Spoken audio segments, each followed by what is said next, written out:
Siamo qui come parte della Freedom Flottiglia.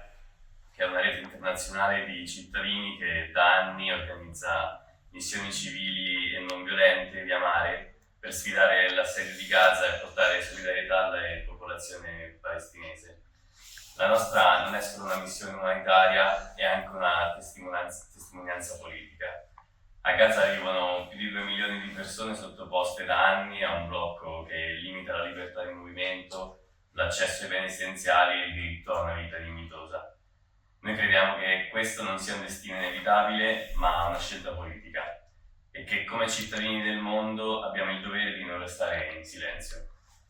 La Freedom Flottiglia è un'iniziativa civile e non violenta della società civile internazionale.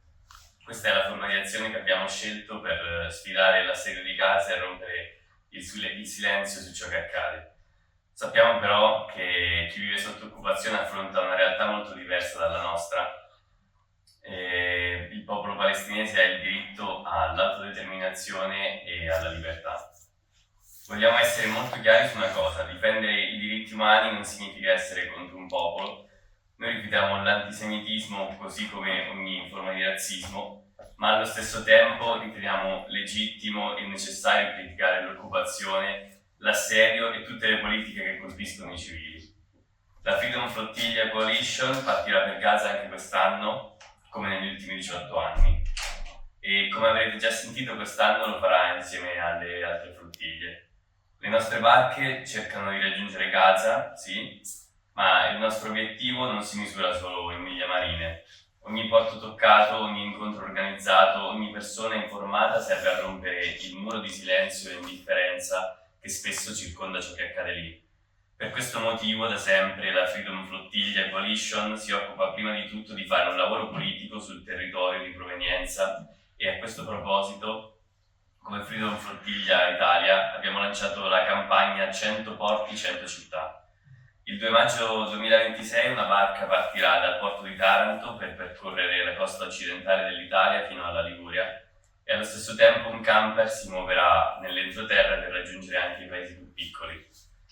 Non è solo un viaggio geografico, è anche un viaggio di solidarietà. L'idea è semplice: portare la Palestina nei porti e nelle piazze e trasformare le comunità in flottiglie di terra. Ogni luogo può diventare un porto di solidarietà per Gaza. Una serata in un circolo, una proiezione in una biblioteca, una mostra in una scuola, un incontro in un quartiere. Non bisogna aspettare che la barca arrivi nella propria città per partecipare. Ogni iniziativa, ogni incontro, ogni persona informata aiuta a far crescere quest'onda di solidarietà. E l'obiettivo è proprio questo: è proprio trasformare un'onda in una marea, costruendo una rete capillare sul territorio, fatta da tutti quegli individui e quei collettivi che si occupano sempre di lotta per la liberazione collettiva, e non soltanto nei momenti di hype mentre viaggiamo verso Gaza.